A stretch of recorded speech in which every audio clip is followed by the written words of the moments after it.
여러분, 투자하면서 가장 답답한 순간이 언제인지 아십니까? 내가 산 종목은 안 오르는데 남들이 산 종목만 오를 때입니다. 더 답답한 건 나중에 돌아보면 신호는 분명히 있었다는 거죠. 시장은 거짓말을 안 합니다. 다만 우리가 보지 못했을 뿐입니다. 그래서 오늘은 지금 시장이 보내는 신호를 정확히 짚어보겠습니다. 트럼프 연비 규제 약화와 테슬라의 영국, 독일 판매 급감, 2025년 12월 기준 지금 무슨 일이 벌어지고 있는지 보겠습니다. 먼저 미국부터 보겠습니다. 트럼프 정부가 연비 규제를 대폭 완화했습니다. 바이든 정부 때는 2031년까지 평균 연비를 50.4mpg까지 올리는 게 목표였습니다. EV 확대가 전제였죠. 근데 트럼프는 이걸 34에서 35 정도의 수준으로 대폭 하향시켰습니다. 이게 뭘 의미하냐면 내연기관 차량 생산, 판매 부담이 완화가 된 겁니다. 단기적으로는 내연기관차 가격이나 생산 부담이 내려가고 소비자의 선택의 폭이 넓어집니다. 하지만 중장기적으로는 EV 전환 속도가 둔화되고 기후나 친환경 정책은 후퇴하는 겁니다. 그럼 이게 EV랑 테슬라한테 어떤 영향을 미칠까요? 강한 연비, 배출 규제가 약해지면 전기차를 억지로 많이 팔아야 할 이유가 줄어듭니다. GM, 포드, 스텔란티스 같은 전통 완성차들은 EV 전환 속도를 조절하면서 수익성이 좋은 내연기관이나 하이브리드 비중을 유지할 여유가 생긴 겁니다. 테슬라 입장에서는 어떻습니까? 정책 기반으로 강제되던 EV 수요가 약해지면서 브랜드, 가격, 제품력 싸움으로 완전히 이동하는 겁니다.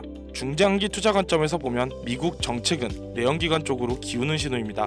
테슬라한테는 정책 순풍이 아니라 실적이랑 경쟁으로 증명해야 하는 국면으로 바뀐 거죠. 그럼 유럽은 어떻습니까? 영국부터 보겠습니다. 2025년 1월부터 10월까지 영국 전체 신차 판매는 39% 성장했습니다. 근데 EV 섹터는 12.2% 감소했습니다. 테슬라는 더 심각합니다. 2025년 10월 등록 대수가 511대로 전년 동월 971대 대비 거의 반토막 났습니다. 1월부터 10월까지 누적으로만 봐도 35,455대로 전년 대비 4.5% 감소했습니다. 시장 점유율은 약 2% 수준입니다. 전체 시장이랑 일부 브랜드는 성장하는데 EV랑 테슬라만 역성장 중입니다. 독일은 더 충격적입니다. 2025년 11월 테슬라 판매가 1,763대로 전년 동월 대비 20.2% 감소했습니다. 1월부터 11월까지 누적은 17,358대로 전년 대비 48.4% 폭락했습니다. 근데 같은 기간 독일 EV 시장 전체는 어땠냐? 11월 신규 EV 등록이 58.5% 증가했습니다. 55,741대입니다. 중국 BYD는 11월 판매가 4,026대로 전년 대비 9배 증가했고 누적 19,197대로 테슬라를 추월했습니다. 유럽 전체로 봐도 10월 기준 테슬라 판매는 48.5% 감소했고 올해 누적 유럽 판매는 약 30% 감소했습니다. 반면 유럽 내 전체 EV 판매는 26% 성장했습니다. 유럽이랑 독일 EV 시장 자체는 커지는데 테슬라만 점유율이랑 판매가 무너지고 있습니다. 정리하겠습니다. 미국에서는 트럼프의 연비, 배출 규제 약화로 내연기관에 다시 숨통이 트였습니다. EV랑 테슬라한테는 정책 순풍이 사라지고 완전한 시장 경제 체제로 밀어넣는 결정입니다. 영국, 독일, 유럽에서는 전체 EV 시장은 성장하거나 견조한데 테슬라 판매만 크게 역성장하고 있습니다. BYD 같은 중국 브랜드는 가격이랑 라인업, 현지 전략으로 빠르게 점유율을 확대하고 있습니다. 정책 순풍이 꺼진 뒤에도 살아남는 EV 기업만 진짜 경쟁력이 있는 겁니다. 테슬라는 지금 정책 프리미엄이 아니라 가격, 제품, 브랜드, 정치 리스크까지 전부 감안한 재평가 국면에 들어섰습니다. 그런데 말입니다. 테슬라가 힘들다, EV 시장이 어렵다, 이런 얘기가 중요한 게 아닙니다. 지금 시장에서 벌어지고 있는 것은 훨씬 더 큰 흐름입니다. 단순히 테슬라 하나가 무너지는 게 아니라 전체 시장에 대한 거대한 멸종이 진행되고 있습니다. 그 얘기 지금부터 시작드리겠습니다. 분명 지금 시장이 좋다고 보입니다. 실제로 많은 사람들이 수익을 내왔습니다. 테슬라, 엔비디아, 암드, 애플 많은 기업들로 이득을 봤습니다. 근데요, 한번 물어볼게요. 지금은 어떤가요? 지금 시장은 단순히 조정받고 있는 게 아닙니다. 거대한 멸종의 시기입니다. 살아남을 기업과 사라질 기업이 완전히 갈리는 구간입니다. 이 환경을 만드는 압력은 크게 세 가지입니다. 연준의 고금리 필터, 경기 순환의 양극화, 그리고 공급망 최상단 장악. 하지만 결론은 하나입니다. 이 압력이 가장 강하게 모이는 지점에 우리가 공략해야 할 단 하나의 투자 영역이 있습니다. 첫 번째, 연준의 고금리 필터입니다. 돈값이 비싸지면서 빚으로 버티던 좀비 기업들은 더 이상 못 버팁니다. 경쟁자는 자연스럽게 줄어들고 새로운 기업이 들어오기는 점점 더 어려워집니다. 그럼 누가 진짜 돈을 벌까요?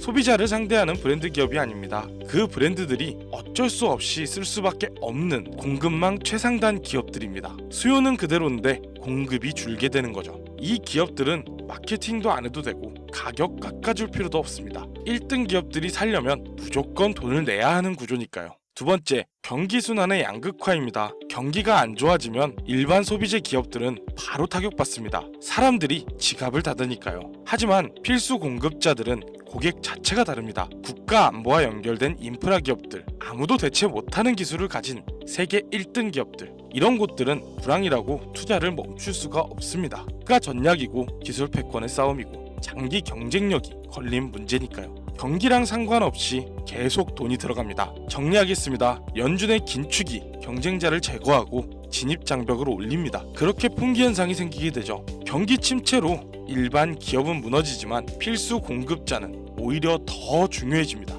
경기가 어떻게 되든 살아남을 기업들과 공생을 하게 되죠. 공급망 최상단을 장악해 대기업들이 살려면 돈을 낼 수밖에 없는 구조가 갖춰집니다. 슈퍼 을의 위치에 있게 되는 거예요. 이 세 가지를 다 가진 필수 공급자가 이번 거대한 멸종에서 살아남습니다. 그럼 구체적으로 어떤 기업이어야 할까요? 세 가지 조건입니다. 고금리 환경에서 끄떡없는 생존력, 경기랑 상관없는 필수 수요, 그리고 공급망 최상단의 위치. 그리고 지금 이 모든 조건을 완벽하게 갖춘 단 하나의 종목을 찾았습니다. 이 종목이 뭔지 궁금하시죠? 말씀드리기 전에 하나만 얘기하겠습니다. 지금 이 순간에도 대부분은 이미 끝난 주식에 돈 넣고 있습니다. 테슬라 오른다, 엔비디아 오른다, 이런 거 쫓아다니면서요. 근데 정작 수익은 여러분이 모르는 곳에서 나고 있습니다. 언제까지 바뀌지 않는 현생을 유지하실 건가요? 언제까지 힘들기만 하실 건가요? 지금 투자하고 계신 그 시드 정말 다양할 겁니다. 몇만 원에서 수백, 수천만 원이 될 수도 있습니다.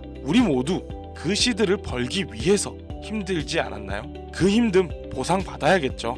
이 종목 지금 공개합니다. 뿐만 아니라 제가 수년간 시장과 주요 종목들을 보며 각 기업들과의 서로 상호관계와 어떤 단일 종목뿐 아닌 테마별 기업들의 관계성까지 그렇게 정리한 수백 페이지의 자료도 공유해드리겠습니다. 이 종목 지금 공개합니다. 뿐만 아니라 제가 수년간 시장과 주요 종목들을 보며 정리한 수백 페이지의 자료도 공유해드리겠습니다. 받는 방법은 지금 화면에 보이는 번호로 멸종이라고 2글자만 문자로 작성해서 보내주세요. 그리고 댓글 하나만 남겨주세요. 뭐라고 써도 됩니다. 이 2가지 다 해주셔야 받을 수 있습니다. 이 멸종 구간에서 살아남을 건지 아니면 그냥 당할 건지 선택은 여러분 몫입니다. 지금 바로 문자 전송하시고 댓글 남겨주세요. 오늘 영상 여기까지입니다. 구독, 좋아요 눌러주시고 다음 영상에서 또 뵙겠습니다.